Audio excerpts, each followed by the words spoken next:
নির্বাচন কমিশন সার্বিকভাবে প্রস্তুত থাকলেও আগামী ত্রয়োদশ জাতীয় সংসদ নির্বাচনের জন্য মাঠ প্রস্তুত নয় বলে জানিয়েছেন প্রধান নির্বাচন commissioner AMM Nasir Uddin. Schedule ঘোষণার সময় যেসব দলের নিবন্ধন থাকবে তাদের নিয়েই আগামী নির্বাচন অনুষ্ঠিত হবে বলে জানান সিএসি।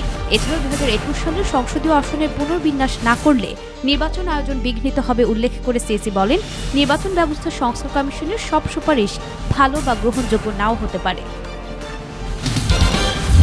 নির্বাচন ব্যতীত অন্য কোনো পথ অবলম্বন করলে অতীতের মতো ছিটকে পড়ার আশঙ্কা রয়েছে বলে মন্তব্য করেছেন বিএনপির স্থায়ী কমিটির সদস্য আমির খসরু মাহমুদ চৌধুরী। তিনি বলেন, নিরপেক্ষতা নিয়ে যদি প্রশ্ন ওঠে তবে গত 15 বছরে সাধারণ মানুষের রক্তত্যাগের প্রতি বেইমানি করা হবে। এদিকে নতুন রাজনৈতিক দল গঠন করতে চাইলে সরকার থেকে বের হয়ে তা করার পরামর্শ দিয়েছেন স্থায়ী কমিটির অপর সদস্য হাফিজউদ্দিন আহমেদ। রাজধানীতে আলাদা অনুষ্ঠানে তারা এসব কথা বলেন। বাংলাদেশ জামায়াতে ইসলামীর আমির ডক্টর শফিকুর রহমান বলেছেন, বাংলাদেশের উন্নয়নে চীন গুরুত্বপূর্ণ অংশীদার। চীনের বিজ্ঞান, প্রযুক্তি ও ভাষা বাংলাদেশের মানুষকে আধুনিক উৎকর্ষতা অর্জনে সহায়তা করছে। সকালে গাজীপুরের কালিয়াকৈর শফিপুর ওয়ামি পার্লামেন্ট ক্যাম্প মাঠ প্রাঙ্গণে চায়না লং লিভ ফ্রেন্ডশিপের আয়োজনে 1000 দুস্থ এবং অসহায় দরিদ্র পরিবারের মাঝে শীতবস্ত্র ও খাদ্য সামগ্রী বিতরণ শেষে এসব কথা বলেন তিনি। জুলাই আগস্ট গণহত্যা মামলায় র্যাবের সাবেক মহাপরিচালক হারুনুর রশিদের বিরুদ্ধে গ্রেফতারি পরোয়ানা জারি করেছেন আন্তর্জাতিক অপরাধ ট্রাইব্যুনাল। রোববার এই পরোয়ানা জারি করা হয়। এদিকে 5 আগস্ট বৈষম্য বিরোধী আন্দোলন চলাকালে আশুলিয়ায় 6 জনের মরদেহ পোড়ানোর মামলায় 2 সাবেক পুলিশ সদস্যকে আন্তর্জাতিক অপরাধ ট্রাইব্যুনালে হাজির করা হয়। তারা হলেন এসআই আব্দুল মালিক এবং কনস্টেবল মুকুল চোকদার।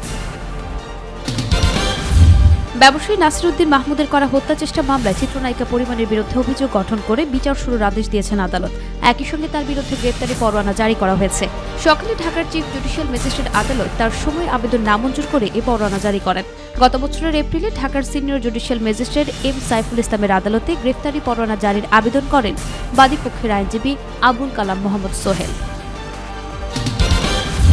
জুলাই আগস্ট গণঅভ্যুত্থানের সময় দেশের বিভিন্ন কারাগার থেকে পালানো বন্দীর মধ্যে 7 শতাধিক বন্দী এখনও ধরা পড়েনি বলে জানিয়েছেন স্বরাষ্ট্র উপদেষ্টা অবসরপ্রাপ্ত লেফটেন্যান্ট জেনারেল জাহাঙ্গীর আলম।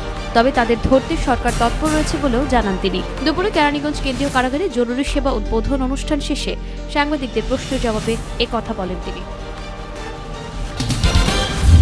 ছাত্র জনতার গণঅভ্যুত্থানে ক্ষমতাচ্যুত বাংলাদেশের সাবেক প্রধানমন্ত্রী শেখ হাসিনার মেয়ে সাইমা ওয়াজেদ পুতুলের বিরুদ্ধে কানাডায় নাগরিকত্বের প্রমাণ পেয়েছে দুর্নীতি দমন কমিশন দুদক। এছাড়াও বিশ্ব স্বাস্থ্য সংস্থার দক্ষিণ পূর্ব এশিয়া বিষয়ক আঞ্চলিক পরিচালকের পদ পেতে রাষ্ট্রীয় সম্পদের অপব্যবহার এবং নিয়ম বহির্ভূত কার্যকলাপের আশ্রয় নেওয়া হয়েছিল বলে দুদকের অনুসন্ধানে বেরিয়ে এসেছে। সুদানের দারফুর অঞ্চলের এল ফাশারের সর্বশেষ কার্যকর হাসপাতালগুলোর একটিতে ড্রোন হামলায় অন্তত 70 জন নিহত হয়েছে। এ হামলায় আহত হয়েছে আরও কয়েক ডজন মানুষ। শনিবার এক প্রতিবেদনে তুরস্কের রাষ্ট্রীয় সংবাদ সংস্থা আনাদোলো এজেন্সি এ তথ্য জানায়। প্রতিবেদনে বলা হয়, স্থানীয় সময় শুক্রবার সন্ধ্যায় সৌদি হাসপাতালে বোমা হামলার ফলে হাসপাতালের ভবনটি ধ্বংস হয়। সেখানে জরুরি চিকিৎসা সেবা দেয়া হতো। 2 সপ্তাহেরও বেশি সময় ধরে ভয়াবহ দাবানলে পড়ছে যুক্তরাষ্ট্রের ক্যালিফোর্নিয়া অঙ্গরাজ্যের লস অ্যাঞ্জেলেস। সেখানে দাবানলে পুড়ে ছাই হয়ে গেছে হাজার হাজার ঘরবাড়ি, গাড়ি এবং অন্যান্য অবকাঠামো। অবশেষে সেখানে বৃষ্টি হওয়ার সম্ভাবনা তৈরি হয়েছে।